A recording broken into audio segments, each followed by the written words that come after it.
Bonjour et bon après-midi. Nous sommes réunis cet après-midi au salon, au musée pardon, de l'air et de l'espace du Bourget pour parler de l'avenir de l'aéronautique et de la façon dont on va pouvoir redémarrer la vie peut-être comme avant. Alors certains disent qu'elle ne reviendra jamais comme avant. Certains disent que c'est notre principal désir, c'est juste de recommencer comme c'était avant. Puis d'autres disent c'est peut-être l'occasion de réfléchir sur ce qu'on a appelé le monde d'après, sur une autre façon peut-être de consommer le voyage, le tourisme. Et il y a un vrai débat, notamment, vous le savez, dans la jeunesse. Et on accueillera pas mal de jeunes cet après-midi qui nous diront comment ils envisagent de voyager demain. Et toute l'industrie, finalement, qui se réveille peut-être groggy de cette crise, se demande effectivement comment ça va se passer. Alors, on va en parler. Quel tourisme pour demain avec des acteurs de l'industrie. Nathalie Stubler, qui est la présidente de Transavia, en vert, à côté de moi. Maude Bailly, la directrice générale d'Accor Europe du Sud. Bonjour. Qui est en blanc, mais en vert aussi un peu. À ma gauche, Jean-François Rial, qui est le président fondateur de Voyageurs du Monde et le président de l'Office du tourisme de Paris. On parlera un peu de Paris et de son attractivité après la crise. Et enfin, Frédéric Mazzella, le président cofondateur de Blablacar, qui nous parlera aussi de sa vision des mobilités dans le monde d'après.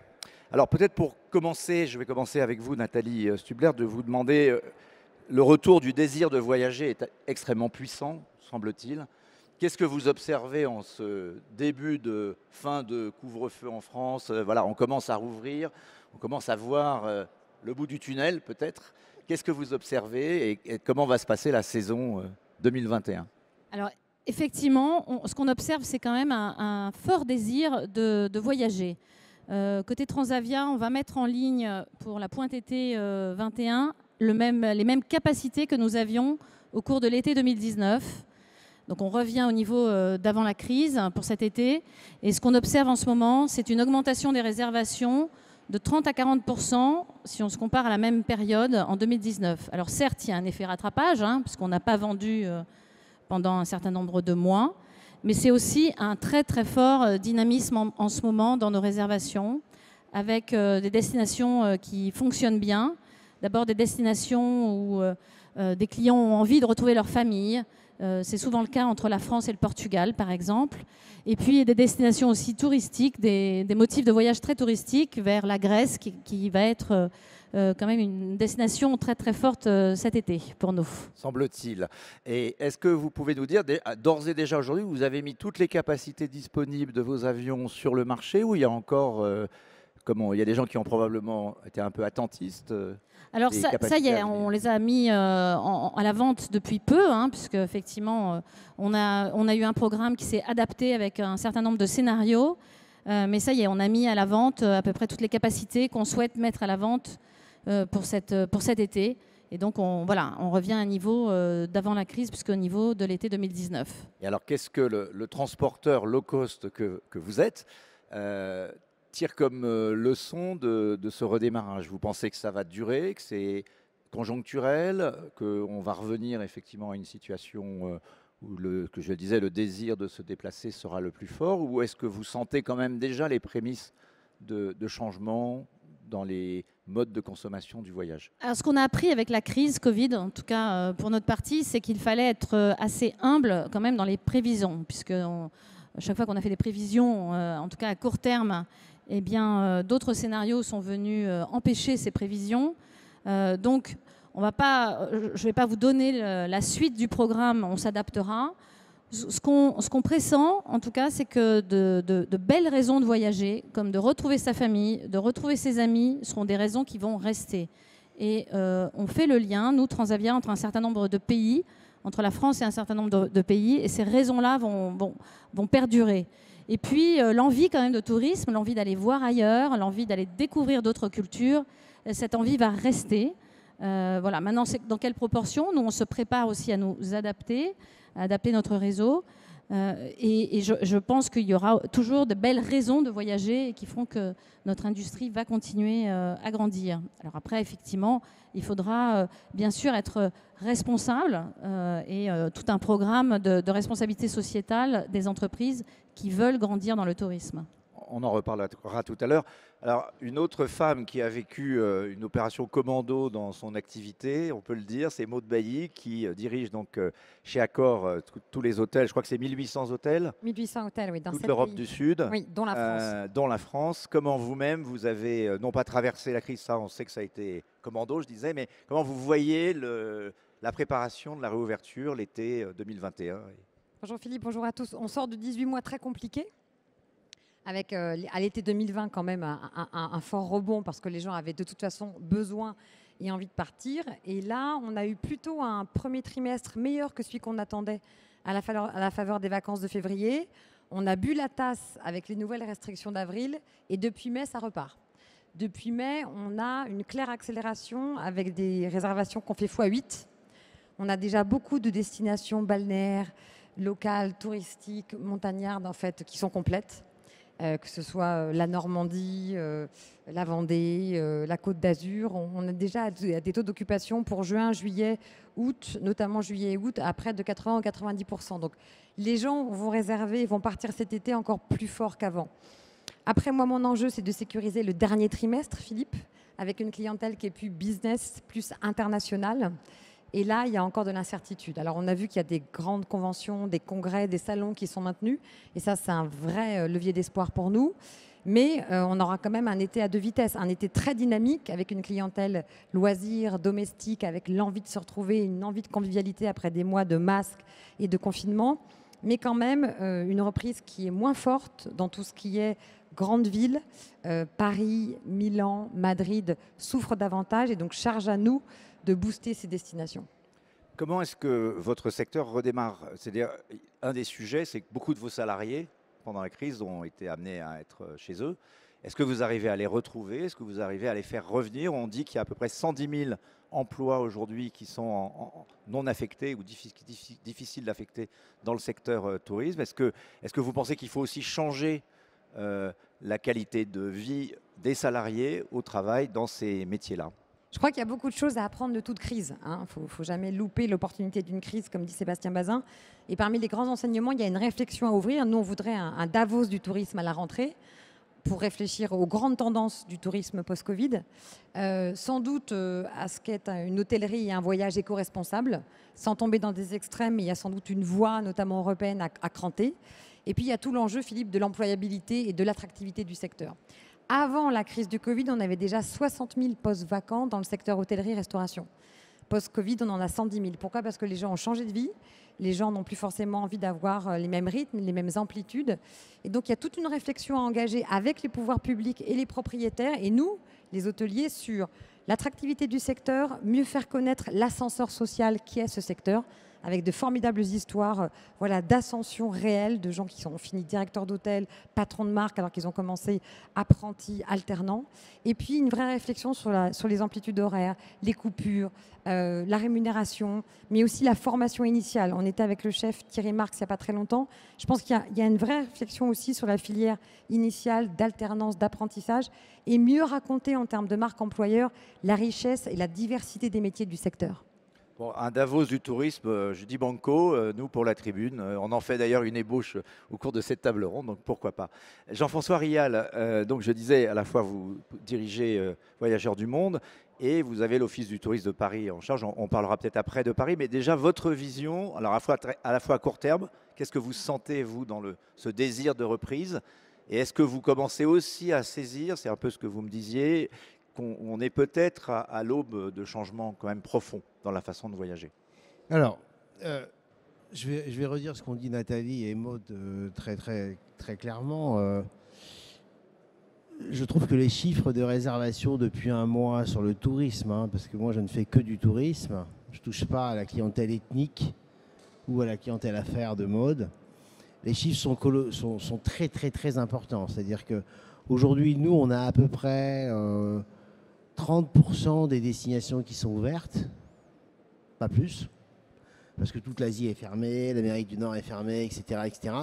Et pour autant, on réalise des réservations par rapport à 2019 qui sont sur la même période, de l'ordre de plus 30, plus 40%. Donc c'est monstrueux. C'est-à-dire que c'est plus que du report. Enfin, Et je pense que ça va durer. C'est-à-dire que la frustration de ne pas voyager, elle a été colossale. Et donc, sur le tourisme de loisirs, en tout cas, j'ai strictement aucune inquiétude. Il suffit d'ouvrir et ça se remplira. Voilà. C'est-à-dire que si vous avez les bons Ça va produits, rassurer le Maud. bon... Voilà. Alors, Maud, elle a un autre problème, c'est qu'elle a aussi besoin d'une clientèle d'affaires. Et là, je pense que, paradoxalement, à PIB constant, si tu veux, je pense que tu vas perdre 30% en moyenne. C'est-à-dire que pour que Maud retrouve son niveau d'activité, ou pas Transavia, parce que Transavia a très peu d'hommes d'affaires, mais Air France par exemple, leur niveau d'activité en business travel, je pense qu'il faudra que le PIB soit plus haut. Parce que il y a plein d'entreprises qui ont vu que ça fonctionnait autrement, que certains déplacements étaient inutiles, donc ils vont en conserver, attention, hein, ça va remonter, mais pas autant. Il y a d'ailleurs une université spécialisée dans l'aérien à Montpellier, là j'ai oublié leur nom, voilà, la Chaire Pégase, qui a sorti une étude assez remarquable là-dessus, qui montre ça assez bien.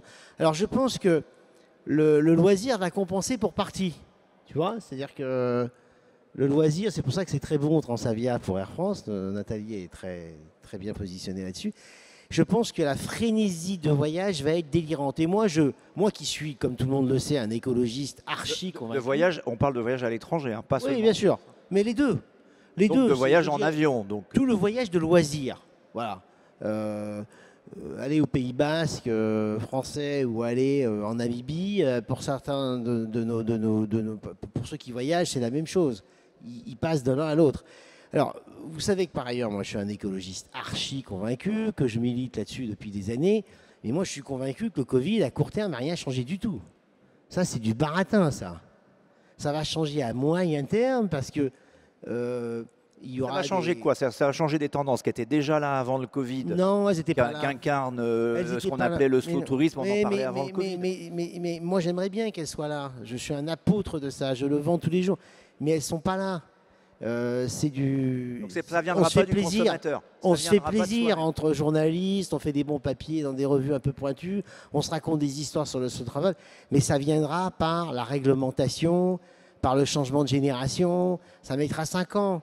Voilà, mais à court terme, ça va plutôt être l'inverse, c'est-à-dire que les gens vont avoir une frénésie de consommation de voyage délirante. Toute cette partie de la jeunesse. Et puis alors, il y a un truc quand même le volet ouais. non écologique du tourisme qui dit ouais. il faut arrêter de prendre l'avion, ouais. il faut aller plus près de chez soi, il faut redécouvrir ouais. finalement la proximité. C'est quoi? C'est une tendance qui est aujourd'hui minoritaire? Non, c'est une tendance importante qui monte en puissance, mais c'est pas nos clients. C'est-à-dire que pas encore. Ils vont devenir nos clients. Et c'est pour ça d'ailleurs qu'il faut répondre.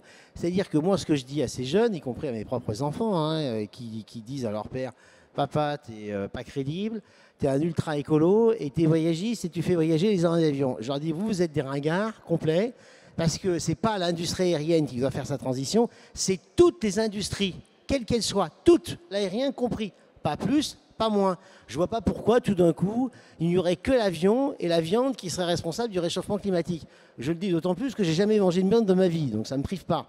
C'est pas le sujet. Il faut qu'on fasse cette transition, mais il faut qu'on la fasse, nous, de façon volontariste, de façon active, de façon sans dire on va faire un peu moins que les autres. Non, en fait, il faut qu'on fasse la même chose que les autres, pas plus. Moins. Et puis, vous savez, les consommateurs, ils me font marrer. Parce que les consommateurs, ils vont en même temps voter écolo et en même temps prendre l'avion tous azimuts. Vous voyez ce que je veux dire? Parce qu'ils sont un peu schizophréniques. Ils n'ont pas le même point de vue selon le moment où ils sont dans leur vie. Je peux vous donner des dizaines d'exemples. Hein. Moi, je dis que prendre l'avion, ce n'est pas un problème. Il faut juste le prendre en ayant conscience de ce qu'il faut faire pour qu'il rentre dans les accords du climat. C'est tout. On a un peu parlé ce matin et on va en reparler. Peut-être passer la parole maintenant à Frédéric Mazzella, que je remercie d'avoir accepté notre invitation. Alors, Frédéric, ce n'est pas une boîte de tourisme, mais c'est quelqu'un qui transporte Blablacar. 15 millions de Français, je crois, 18 millions de Français. 18 millions de Français aujourd'hui. Donc, 90 millions de personnes dans le monde. Ouais. Forcément, 80 millions de personnes et une contribution, on en parlait. Alors, je ne vais pas me gourer dans les chiffres.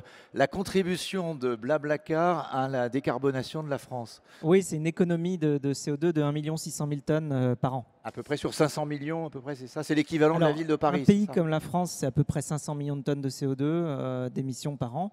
Et autrement, si on compare à quelque chose d'un peu plus petit, 1 600 000 tonnes de CO2 économisées grâce à Blablacar chaque année, c'est plus que l'intégralité des émissions de CO2 du trafic routier d'une ville comme Paris chaque année. Malgré les efforts d'Anne Hidalgo. Oui, disons que oui, et avec les efforts, puisque justement ça diminue. Mais voilà, donc c'est. En tout cas, grâce à quelle est votre vision chez Blablacar de l'après-crise, le voyage, le tourisme, le statut? Est-ce que c'est en train de changer ou pas du tout en fait Qu'est-ce que vous observez? Il y a des paramètres qui font que déjà nous sur 2020, on a moins souffert que la plupart des acteurs du transport, du déplacement. La raison principale étant que on a une activité qui est un peu plus compatible dans cette période-là parce que c'est plus des déplacements domestiques que des déplacements internationaux. En covoiturage, les distances moyennes, c'est 250 km, donc c'est plutôt domestique. C'est plutôt du loisir, c'est pas du business. Donc de la même manière, le loisir a été moins impacté que le business et le sera probablement moins dans le futur aussi. C'est une population généralement un petit peu plutôt jeune aussi. Il y a aussi le fait qu'en covoiturage, on va être 3 ou 4 par voiture, mais on n'est pas 100 ou 200 ou 400 par véhicule. Et donc du coup, la probabilité de croiser le virus est bien moindre. Voilà, tout ça cumulé. Et puis après, il y a aussi autre chose qui fait que le covoiturage, c'est extrêmement granulaire. C'est-à-dire que le redémarrage, pour nous, il est instantané. On l'a vu au moment des confinements. Notre courbe, c'est un U complètement carré. Hein. C'est-à-dire que confinement, on passe à 0,2%. Déconfinement, on remonte à 100. C'est incroyable. Une question qui me troublait, c'est est-ce que les gens, avec le vaccin, les gens demandent un pass sanitaire pour accepter des passagers ou... Non, pas le pass sanitaire, mais les conditions sanitaires avec masque et gel sont parfaitement respectées. D'ailleurs, on a fait des sondages là-dessus. Dans la communauté du covoiturage, les gens étaient très satisfaits, à plus de 98% du respect des conditions sanitaires. Alors, ce qui est intéressant avec Blablacar que vous avez fondé, c'est cette idée qu'on peut voyager autrement. Et ce qui m'intéressait, vous avez fait un sondage sur je vais pas donner vous allez les dire à ma place, mais il y a quelques résultats sur qu'est-ce qui se passe quand on voyage en Blablacar plutôt que d'autres formes de transport qui sont assez étonnants et peuvent donner des idées peut-être à d'autres. Oui, alors pour l'anecdote, effectivement, sur ce sujet-là, on a 51% des gens qui ont voyagé en Blablacar qui disent avoir changé d'avis sur un sujet. C'est pas forcément changer d'avis politique, hein, c'est pas on rentre de droite, on sort de gauche. Pas forcément pour savoir s'ils ont voté Bayou. Oui. Mais par contre, après, il y a une autre statistique qui est assez marrante qui est que on a 21% des gens qui ont voyagé en covoiturage qui disent avoir dit quelque chose à leur covoitureur qu'ils n'ont jamais dit à personne d'autre. Donc on a des millions et des millions de petits secrets qui circulent. Ce qui est assez marrant, c'est de voir le rôle justement, surtout dans les échanges personnels ou dans les changements de vision sur certains sujets qui émanent des discussions, qui font que justement le covoiturage est un outil de discussion. C'est pour ça qu'on s'appelle Blablacar. Je ne sais pas si vous savez, mais quand on s'inscrit, on choisit si on est plutôt blabla ou blablabla. C'est pour ça qu'on s'appelle Blablacar. Donc on dit si on parle beaucoup ou pas. Mais ça apporte aussi une autre dimension dans le voyage. C'est un peu le voyage dans le voyage. Et je trouve que toute cette crise-là nous amène aussi à repenser les raisons de nos déplacements et à comprendre les différentes composantes d'un voyage. Qu'est-ce qu'on recherche dans un voyage? Est-ce que c'est découverte d'une nouvelle culture? Est-ce que c'est une discussion avec des gens et des gens potentiellement différents? Est-ce que c'est juste, alors dans le cadre du business, aller voir un client ou un partenaire? Voilà, on se repose la question et peut-être qu'on va être amené, à cause ou grâce à cette crise, à décomposer ce qui fait un déplacement, les raisons pour lesquelles on le fait. Et si le but c'est de découvrir une culture, peut-être qu'il y a d'autres moyens de découvrir une culture que d'aller faire 10 heures d'avion. Et peut-être que si la raison c'est d'aller discuter avec d'autres gens, un Blablacar qui dure 2, 3, 4 heures avec des gens qu'on a rencontrés de manière plutôt aléatoire, en tout cas qui nous font sortir de nos milieux, parce que c'est ça aussi le covoiturage, c'est un grand brassage, hein. Au-delà du fait d'être le plus grand psy du pays, peut-être parce que les gens parlent de choses dont ils n'ont jamais parlé avec personne d'autre. On a aussi le côté justement brassage et discussion qu'on n'aurait jamais eu avec son entourage, parce qu'on le sait tous, on a des vies un petit peu en silo. Quand on fait certaines études, puis après on travaille dans un certain milieu, on évolue un petit peu toujours avec les mêmes personnes. Le covoiturage nous fait clairement sortir de ça. J'ai pu faire un trajet une fois avec le champion de France de baby-foot, avec, je sais pas, quand on a demandé aux gens ce qui était le plus remarquable en covoiturage sur les réseaux sociaux, quand on leur demande les gens avec qui ils ont voyagé. Il y a des trucs fous qui sortent. Il y en a un qui dit ouais, j'ai voyagé avec le dessinateur de Maya l'abeille, j'ai croisé Alain Souchon, je sais pas. Ça les sort de leur de leur ordinaire. Et c'est vraiment cet aspect-là aussi de ce mode de déplacement-là que les gens aiment bien. En première raison, les raisons pour lesquelles les gens font du covoiturage, généralement il y a la raison quand même économique, puisque le covoiturage c'est du partage de frais, donc ça fait économiser beaucoup. Mais en deuxième, il y a vraiment la raison sociale, c'est-à-dire rencontrer, discuter avec des gens. Et en troisième, seulement la raison écologique. Elle arrive bien après. D'ailleurs, non seulement elle est troisième, elle est bien après. Alors après, on n'obtient pas les mêmes résultats, et ça rejoint un petit peu ce que vous disiez, Jean-François, sur le fait qu'on n'obtient pas les mêmes résultats quand on demande aux gens en direct pourquoi ils font du covoiturage, ou quand on fait un sondage anonyme. En direct, on obtient parce que c'est social et parce que c'est pour l'environnement. Et puis quand on fait un sondage anonyme, non, en première raison, c'est parce que c'est très économique. Ah. Et voilà. Alors, en écoutant ce que dit Frédéric, j'avais envie de demander à Maud Bailly, finalement, vous-même, vous êtes en train de réfléchir à réinventer aussi votre métier. Cette expérience voyageur que décrit assez bien Frédéric et qu'il a sondé, comment vous voyez l'expérience voyageur et l'expérience hôtelier, enfin en tout cas, est-ce que vous vous dites il faut qu'on change aussi nos prestations, notre service, on va en parler un petit peu aussi, parce que je crois que Jean-François a des mots à dire là-dessus. Est-ce que vous sentez que le statut du voyage, les besoins des gens ont changé par rapport au côté un peu anonyme, on arrivait avec sa valise enfin. Alors, pour rendre justice à Accor, il y avait quand même une grosse réflexion qui avait déjà été engagée avant le Covid, mais qui a été accélérée sur la notion d'expérience. Tu n'as pas du tout envie de retrouver la même chambre de 25 mètres carrés avec la même moquette, coquelicot, la même bouilloire, que tu sois à Manille, Sao Paulo ou New York. Qui plus est, quand tu as 3 enfants, ta femme, et que ce n'est pas du tout pratique. C'est la fin de la standardisation, plus de personnalisation. C'est la fin de la standardisation. C'est un écosystème de marques qui est passé de 13 à 40 marques dans tous les segments. C'est plus de lifestyle. C'est aussi, je pense, avec un darwinisme assez sain, sous l'effet d'Airbnb et autres, une réflexion plus profonde sur le fait que quand tu arrives dans un hôtel, tu as une vraie expérience personnalisée autour de la data. Donc, je vais savoir que Nathalie aime le thé vert, le Gevrey Chambertin, le petit déjeuner continental, qu'elle aime des cours de Ashtanga yoga parce que son job chez Transavia est très stressant, et notamment un petit à l'heure de l'été. Voilà. Et donc, en arrivant, je vais dire bonjour Nathalie, je suis tellement heureuse de vous accueillir dans ce M Gallery de Châtelaillon. Votre chambre vous attend. Et si vous voulez, ce soir, vous avez votre dîner vegan avec Jean-François qui vous attend. C'est du tofu frit. Vous le faites très bien. Est-ce que ça vous plaît ? Vous le faites très très bien. Donc ça, la personnalisation avec de la data responsable, ça oui. Après, je pense qu'il y a des choses qu'on va garder et qui doivent être des vrais enseignements. Pour moi, il y en a 4. Tu m'aurais demandé il y a 1 an ou il y a 18 mois quelle est la principale attente client qui va émerger. J'aurais été bien incapable de dire la réassurance sanitaire. Or, aujourd'hui, la réassurance sanitaire, notamment pour reconquérir le segment business, c'est une vraie attente. Donc, on a dans nos 1800 hôtels aujourd'hui plein de protocoles qui sont en place, mais en plus, on a mis en place un label qui s'appelle AllSafe, où on a soit SGS, soit Bureau Veritas qui vient labelliser tous les protocoles de désinfection dans nos hôtels. Et ça, c'est important parce que je suis d'accord avec toi, Jean-François, un certain type de voyage d'affaires ne reviendra pas à la faveur de Zoom, de Cisco, de Webex, de toutes les entreprises qui comprennent que c'est moins cher. Et puis aussi des voyageurs d'affaires qui se posent la question du sens.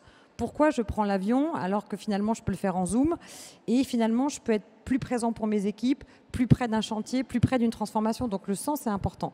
Donc la réassurance sanitaire en B2C, mais surtout en B2B, pour toutes les activités de séminaires, de meetings, pas aussi loin qu'avant, pas aussi gros qu'avant, les gens vont avoir envie de se retrouver et pour ça ils nous demandent vraiment la réassurance sanitaire. La deuxième évolution qu'on voit, c'est le tout flex, la flexibilité. Commercial, annulation jusqu'à la dernière minute, flexibilité d'usage. Je ne sais pas quelle est la politique de pricing sur Transavia, mais on a pris l'habitude du tout flex parce qu'on est dans un environnement très volatile et très incertain. Et ça, il faut qu'on se demande jusqu'où on va garder ce tout flex. Le troisième point, c'est le sens. Et j'aime bien qu'on se dise que l'hôtellerie, comme les autres, va devoir s'incarner dans une logique de responsabilité sociétale. On a lancé récemment une marque qui s'appelle Grit. C'est des hôtels éco-responsables qui recyclent tout, recyclent les lieux, qui sont en circuit court, avec un sourcing de restauration qui est court, des pièces anciennes qui sont utilisées pour décorer les chambres. C'est vraiment cette logique d'une hôtellerie responsable. Et ça, je pense que ça va infuser dans tous les secteurs qui font l'expérience de voyage. La mobilité, l'avion, la voiture, on voit bien des voitures hybrides partout, mais aussi l'hôtellerie en tant que telle. Et puis le dernier point, c'est tout ce qui est hybridation.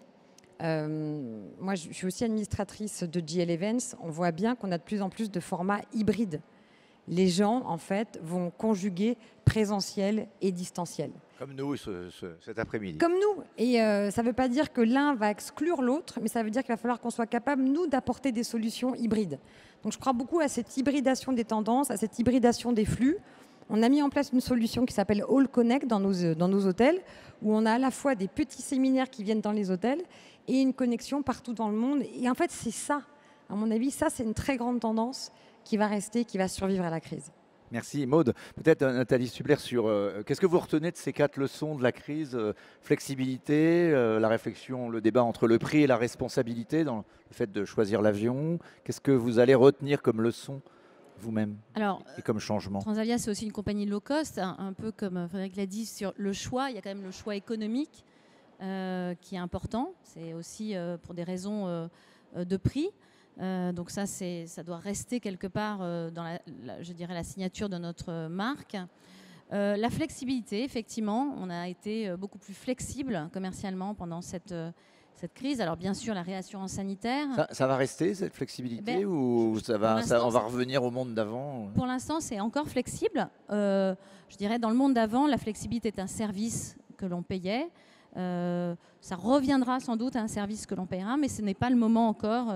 Pour l'instant, nos tarifs sont entièrement flexibles. Et sur la notion de responsabilité, je pense que ça s'est accentué peut-être, en tout cas l'interpellation du transport aérien a été accentuée pendant la crise, alors qu'on ne volait quasiment plus. Et ça va rester, pas seulement dans la loi, comme le disait peut-être Jean-François tout à l'heure, mais la responsabilité des transporteurs aériens doit être plus visible. Alors, on ne dit pas qu'on ne fait rien. Là où on est le plus interpellé, ce sont les émissions de CO2, parce qu'évidemment, à ce stade, on utilise du carburant, donc ça émet du CO2. Donc il faut qu'on soit très clair dans notre prise de position. Oui, on émet du CO2 et oui, on cherche à réduire ces émissions. Donc le premier levier dans les compagnies aériennes, c'est le renouvellement de la flotte, puisque ça nécessite beaucoup de moyens financiers.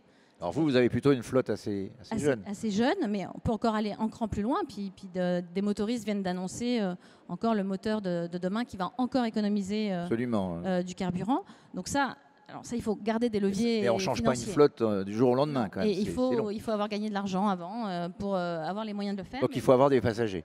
Voilà, et il faut avoir des résultats économiques. Donc ça, c'est un point 1, mais bon, ça ne suffit pas. Après, on peut agir aussi au quotidien dans nos opérations. Alors, on parle beaucoup d'écopilotage. C'est un fait vraiment avéré chez Transavia France. Il y a d'ailleurs une start-up qui pitch aussi cet après-midi au Paris Air Forum qui s'appelle Safety Line. Donc, 2 start-up françaises qui travaillent avec nous, Open Airlines et Safety Line. Et on a vraiment des vraies pratiques d'écopilotage, pas au feeling, mais avec la data de vol. Donc, l'ensemble des data nous permet de monitorer des pratiques ou nous aide directement à optimiser des profils de montée, par exemple, ou des profils de route, et donc à économiser du carburant. On peut aller jusqu'à 3 à 5% d'économie de carburant. Ce n'est pas négligeable. Donc ça, c'est important. Ensuite, il y aura l'incorporation des carburants alternatifs durables, ou SAF en anglais. Ça aussi, ça va être un enjeu opérationnel, puis aussi un enjeu économique. Bon, alors après, une fois qu'on a réduit au maximum et qu'on ne peut pas aller au-delà d'un certain niveau, eh bien, la compensation existe. Je fais partie d'un groupe qui compense l'ensemble de ces vols domestiques, par exemple. On permet aussi à nos clients de le faire. Donc voilà, l'ensemble de mesures qui va rester, même si ce n'est pas nécessairement le critère de choix pour choisir un transporteur aujourd'hui. C'est important d'affirmer pour l'ensemble de notre secteur et pour l'ensemble du secteur touristique, parce que voilà, on prend aussi l'avion pour se rendre sur un lieu touristique, la responsabilité des transporteurs et les actions menées par les transporteurs aériens. Est-ce que je voulais vous demander de réagir sur un chiffre qui m'a beaucoup frappé, que j'ai vu pendant la crise. 90 nouvelles compagnies aériennes auraient été créées, notamment reprenant des avions qui étaient disponibles sur le marché d'occasion, je crois. Est-ce que vous avez, enfin, est-ce que ce chiffre est exact? Alors, j'ai entendu, je ne sais pas si peut-être il y en a plus d'ailleurs. Qu'est-ce que ça veut dire qu'il y ait autant de compagnies aériennes qui se créent? Est-ce que ça veut dire qu'on va avoir encore plus de... C'est peut-être un des secteurs où il y a le plus de concurrence, d'une certaine façon. Et vous en êtes l'expression. Alors, c'est un secteur assez morcelé, mais ça dépend effectivement des zones géographiques. Il y a des zones géographiques où c'est plus morcelé qu'ailleurs. On l'est encore en Europe. Il y a eu aussi beaucoup de faillites pendant cette crise du Covid.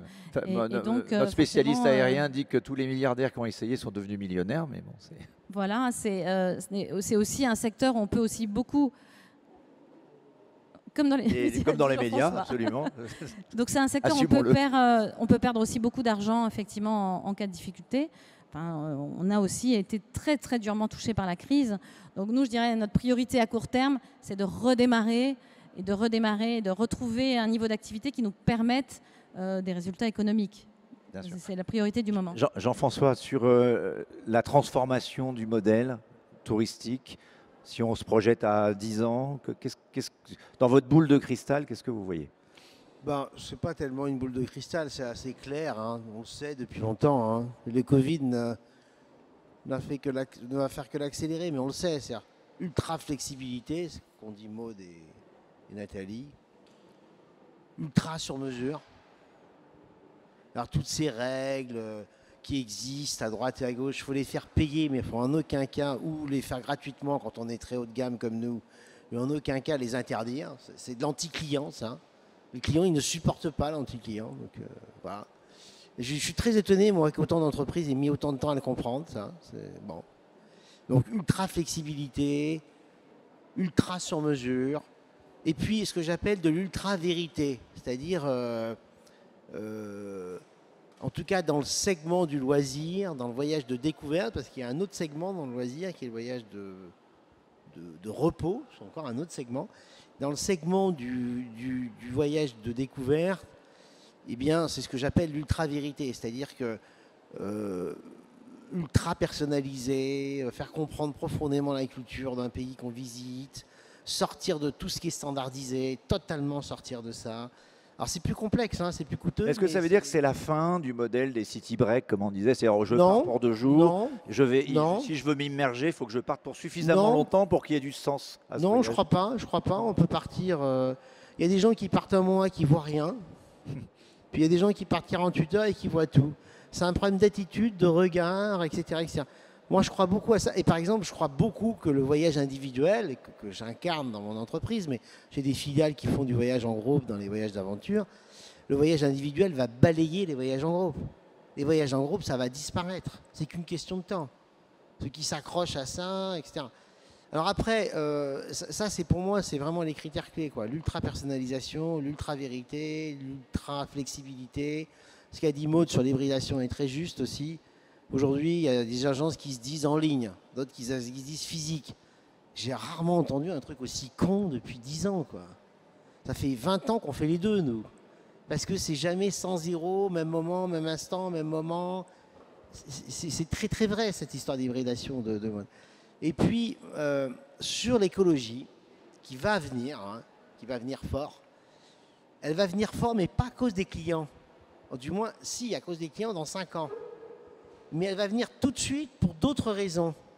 D'abord, vos actionnaires financiers, les horribles financiers qu'on décrit toujours, en fait, ces gens, ils ne supportent plus les entreprises qui ne sont pas engagées sur une transformation écologique. Donc ça, c'est très intéressant, ça. Les actionnaires, en fait, te poussent à faire ça. Donc, quand on décrit la bourse comme horrible, enfin, tu connais ça, Philippe, mieux que moi, ben, c'est pas aussi simple que ça. La deuxième chose... Mieux que toi, ça serait difficile. La deuxième chose qui va te pousser à faire ça, c'est les collaborateurs. Les collaborateurs, surtout jeunes et brillants, ils ne supportent plus que ton entreprise ne soit pas engagée sur ces sujets-là. Moi, je connais des grandes entreprises très prestigieuses qui n'arrivent pas à recruter des jeunes diplômés de grandes écoles. Je ne vais pas les citer, mais ça ne leur fera pas de mal d'ailleurs, parce qu'il va falloir qu'elles bougent. Et puis la troisième chose, c'est la pression médiatique, les réseaux sociaux, les journaux qui racontent que ce que tu fais, c'est pas top, etc. Donc c'est plus possible de ne pas s'occuper de ça. Et puis c'est bien, parce que de toute façon, il faut le faire. Ce n'est pas une question négociable, l'écologie. C'est une question fondamentale. On n'a pas le choix. Alors face à ça, peut-être, Frédéric, une question qui vient derrière, c'est la digitalisation qu'incarne Blablacar. Qu'est-ce que ça peut présager dans les modalités de transport? Alors, aujourd'hui, on parle beaucoup plutôt de multimodalité, mais on voudrait tous aller. Alors peut-être faudrait-il que tu nous redéfinisses tout ce que ça veut dire, y compris pour Blablacar. Mais Blablacar, c'est pas que car, en fait, c'est car, bus et train. Et vers quoi, quel modèle de transport? Peut-être l'avion demain, d'ailleurs, on a parlé du lien train et avion ce matin. Est-ce qu'on peut imaginer une sorte de modèle optimisé de voyage pour les jeunes gens du futur? Oui, alors le côté technologique d'un Blablacar, c'est le côté technologique d'une plateforme de réservation totalement automatisée. Et c'est pour ça que dans une entreprise comme celle de Jean-François, il reste une partie d'humain et d'agences offline, enfin je ne sais plus comment les appeler, des agences physiques versus des agences en ligne. C'est parce qu'il y a besoin dans un voyage complet et immersif, comme ce qui est vendu par Voyageurs du Monde, de plus d'accompagnement humain justement que probablement dans le simple booking d'un mode de déplacement, que ce soit en avion, en train, en voiture ou en bus. Donc nous, notre vision, et on est déjà engagé évidemment sur ce chemin-là, c'est d'aller déjà être une plateforme qui permet de réserver à peu près n'importe quel moyen de déplacement. Donc aujourd'hui, on fait du covoiturage et du bus. On avance vers le train lentement mais sûrement. Donc on aura covoiturage, bus et train. Peut-être un jour de l'avion, j'en sais rien. Mais en tout cas, on veut être un endroit où on vient chercher un moyen pour se déplacer de A à B. Ça s'appelle du multimodal. C'est-à-dire qu'on choisit un mode de déplacement en fonction du trajet qu'on veut faire. Après, et c'est là où c'est beaucoup plus marrant, c'est qu'on peut faire de l'intermodal avec des interconnexions. Et là, donc, du coup, on peut commencer à mixer véritablement en un seul booking des réservations d'un bout en TGV, un bout en covoiturage, un bout, je ne sais pas, plus tard en avion, un bout en covoiturage. Et en fait, on se rend compte qu'un Blablacar a un atout absolument incroyable dans cette équation-là, c'est que on a le réseau des dizaines de millions de voitures sur le terrain qui bougent pour gratuit, entre guillemets, c'est-à-dire que ce n'est pas des chauffeurs de taxi qu'il faut rémunérer, c'est des voitures qui bougent déjà, qui font déjà les trajets. Donc nous, après notre expertise, ça devient d'être capable de tracer tous les itinéraires de toutes les voitures et de permettre à tout le monde de profiter de ça. Et on peut combiner, après, avoir le meilleur des deux mondes ou des trois mondes, je ne sais pas combien, mais en tout cas avoir un trajet à la fois extrêmement rapide, mais extrêmement pertinent et extrêmement pas cher. C'est-à-dire ce qu'on appelle le mobility as a service, mais appliqué à des déplacements longs. Le mobility as a service, c'est un peu un graal d'une grande partie de l'industrie du transport. Nous, c'est pas forcément du mass dans le sens où ça va pas être un pass mobilité mensuel ou je ne sais quoi, mais c'est plus la possibilité de faire de l'intermodal, de pouvoir réserver un trajet de A à B avec plusieurs moyens de transport sur la route et en utilisant la voiture qui est le plugin universel de mobilité. La voiture, ça t'emmène aussi bien chez ta grand-mère à Paimpol qu'à la montagne, qu'à l'aéroport de Roissy, qu'à la gare de je ne sais où, de Rennes. En préparant ce débat, on essayait de regarder les endroits les plus inaccessibles de France pour essayer de savoir quel était le meilleur moyen de transport. Et c'est pas si simple, hein, en fait. Bah voilà, c'est de la techno, en fait. Je prends un exemple que je connais bien. Si on veut faire Paris, la Tranche-sur-Mer, par exemple, en Vendée, en transport, c'est quand même très compliqué, quoi. C'est très compliqué. Alors que le meilleur moyen, c'est de faire Paris-Nantes en TGV ou alors Paris-Niort. Ça met 2 heures, 2h10, 20 peut-être. Et ensuite de faire un covoiturage qui fait 100 km et qui fait 1 heure, 1 heure et demie. Et à ce moment-là, on a un trajet à la fois rapide, économique, et hyper bien combiné. Et ça, on va être capable de le proposer parce qu'on a le réseau justement de toutes ces voitures-là, et y compris en partenariat peut-être plus tard avec des compagnies aériennes, avec des aéroports, tout ça, parce qu'il n'y a personne qui part en vacances à l'aéroport. Enfin, je veux dire, quand on arrive à l'aéroport, il faut bien aller quelque part. Donc, du coup... On dira Augustin de Romanet. Mais... Non, je crois pas. Augustin de Romanet est d'accord. Personne ne part en vacances pour rester à l'aéroport. Non, mais c'est ça. Il essaye d'ailleurs de leur permettre de partir plus vite, mais c'est pas facile. Donc, non, mais il faut bien, une fois qu'on est à l'aéroport, il faut bien aller quelque part. Et en général, c'est pas non plus à 10 km, quoi. C'est plus loin. Nous, on va être là pour emmener les gens là où ils vont vraiment, en connectant à la suite. Avec l'avantage, évidemment, que toutes ces voitures-là roulent déjà. Donc, le coût du trajet est marginal. Parce qu'il suffit d'aller donner 10, 20 ou 30 euros au conducteur comme partage de frais. Et puis c'est tout, quoi. Alors, je vais poser une question à Jean-François, qui est président de l'Office du tourisme de Paris. On est à Paris, enfin tout près de Paris, et l'Île-de-France et Paris étaient la première destination touristique française avant le Covid. Je crois que les chiffres, c'est 15% des emplois à peu près dans le tourisme, Exact. 10% du PIB francilien. Ouais, c'est colossal. Ouais. Et alors, qu'est-ce qu'il en reste aujourd'hui? Est-ce que ça va redémarrer? Et qu'est-ce que c'est aujourd'hui? Est-ce qu'il y a encore l'attractivité suffisante pour aller passer, faire un voyage en ville? Est-ce que c'est ça que veulent les gens? Ou alors est-ce qu'ils veulent plutôt aller, comme on le voit bien, ils ne sont pas là, mais on pourrait citer Airbnb qui se développe plutôt à la campagne qu'en ville aujourd'hui, parce que les réglementations en ville se sont durcies. On veut protéger ce qui est normal. Oui, mais là, et donc on propose d'autres solutions. Oui, mais là, Philippe, tu confonds, pardonne-moi, la cause et la conséquence. C'est-à-dire que nos amis d'Airbnb, comme les villes les ont foutus dehors, parfois à juste titre d'ailleurs, parce qu'ils exagèrent dans certains quartiers, ils se développent à la campagne. Ça, c'est le point de vue d'un entrepreneur. Par contre, Quelque part, la crise les a servis, néanmoins. oui, mais si tu veux, les touristes internationaux qui veulent aller en ville, ils restent extrêmement nombreux. J'ai aucune inquiétude là-dessus. Aucune. Il se trouve que Paris souffre en ce moment très clairement. On doit être à peu près à 30%. On était la semaine dernière à 30% des réservations au même moment en 2019, contre 15% il y a un mois. Je pense qu'avec les dernières mesures, là, ça a dû remonter très fort. Je pense qu'on va faire facilement 50, 60% cet été de ce qu'on faisait en 2019.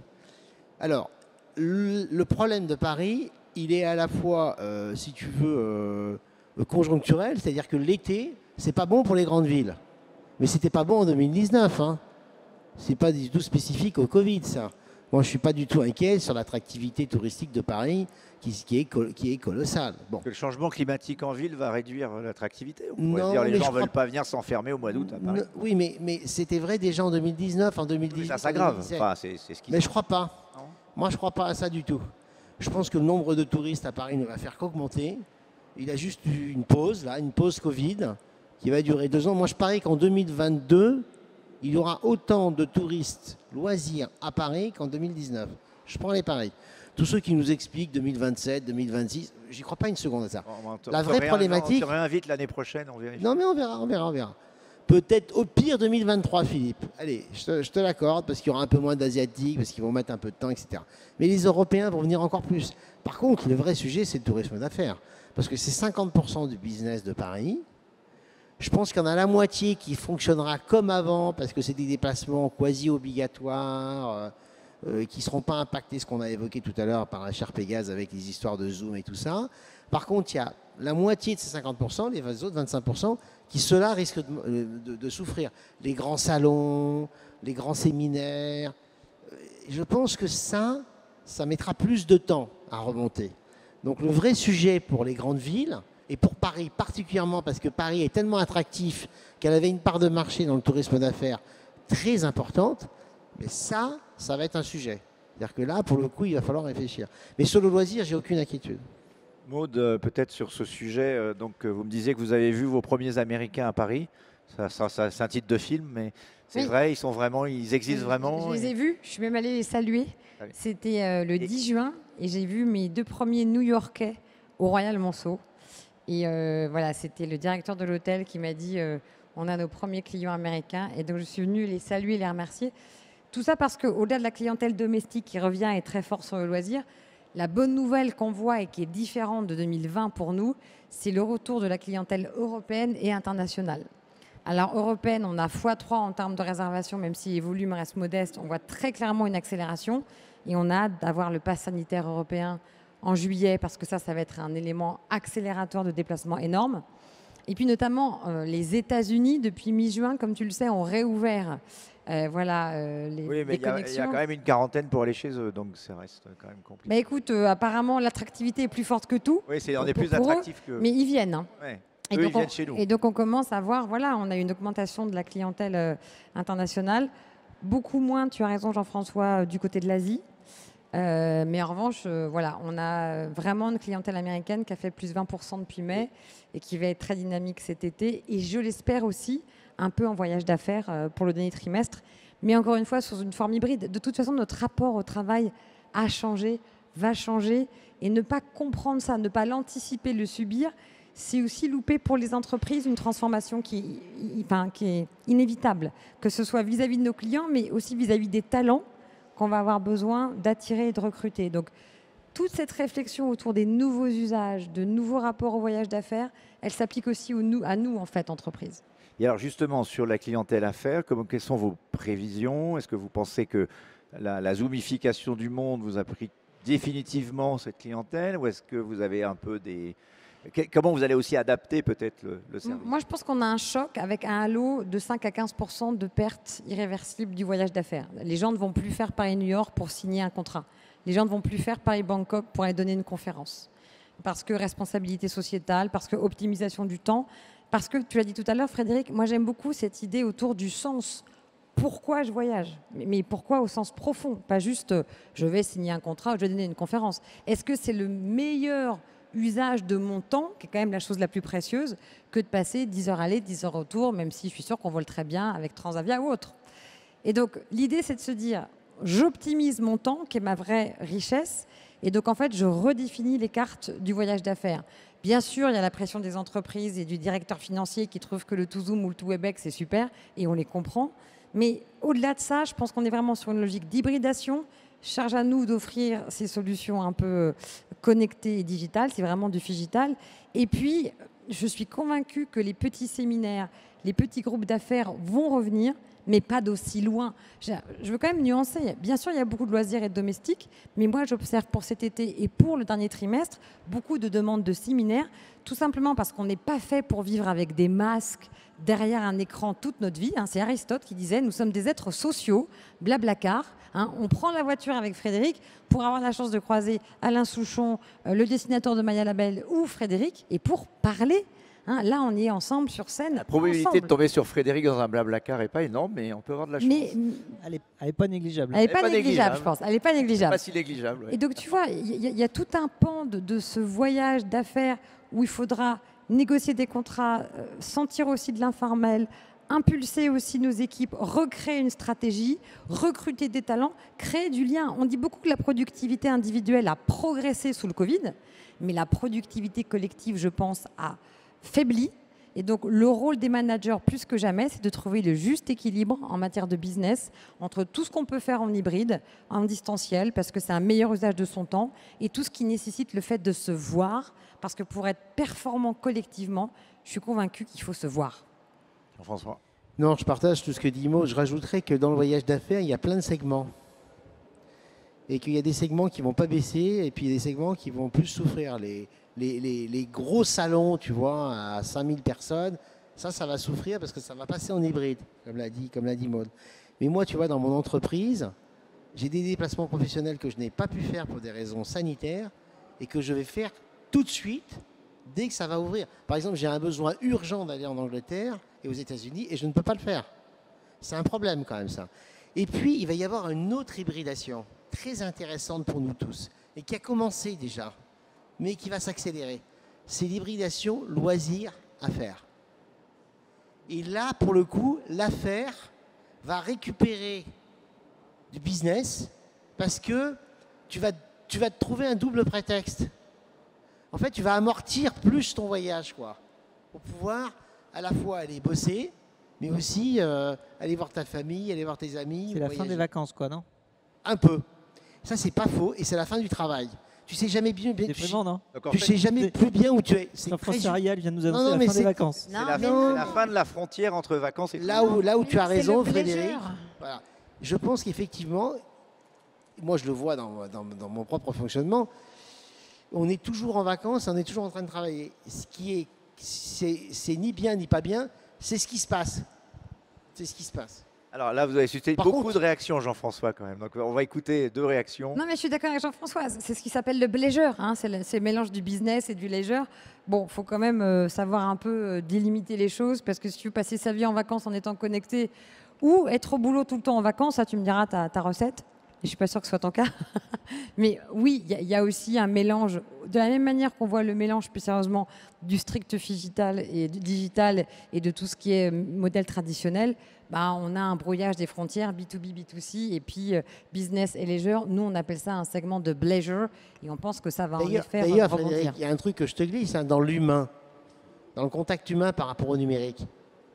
Chez nous, le contact humain est très numérique. Donc là aussi, tu as de l'hybridation. C'est pas je book en ligne ou je rentre dans une agence comme dans les années 50. Non. Tu parles à un humain, mais pas les outils numériques. C'est ça qui se passe. Aujourd'hui, nos agences, très belles, très vantées, etc., c'est des bureaux d'échange de nos équipes, mais elles ne servent à rien pour nos clients. Nathalie Stubler voulait réagir sur l'hybridation et Oui. le Blazer. Déjà sur les outils, effectivement, hein, on fait beaucoup de services après-vente très connectés. Par exemple sur WhatsApp, on était les premiers à fournir un service après-vente sur WhatsApp, mais derrière le WhatsApp, il y a un humain qui va vous répondre, qui va répondre avec le ton de l'entreprise Transavia, et le client apprécie énormément finalement. Bon, il n'a pas téléphoné nécessairement directement à quelqu'un, mais il a eu un contact via l'outil WhatsApp avec un humain. Moi, ce que j'avais envie de dire, c'est que finalement, je vais rester très positive après cette table ronde. C'est-à-dire qu'elle est réussie. Voilà, parce que finalement, on a tous dit qu'il fallait donner du sens au voyage, en tout cas pour la partie touristique qui est très forte pour nous. Et moi, je rejoins effectivement Frédéric. Quel sens ? On avait comme campagne, avant le Covid d'ailleurs, les bonnes raisons de voyager ou les belles raisons de voyager, mais finalement ça va rester.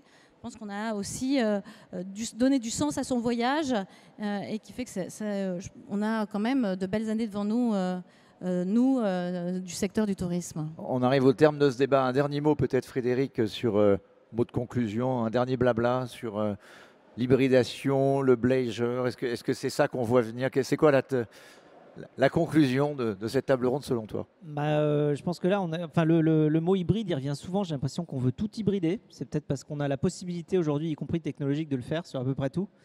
J'espère juste qu'on restera totalement humain. Voilà.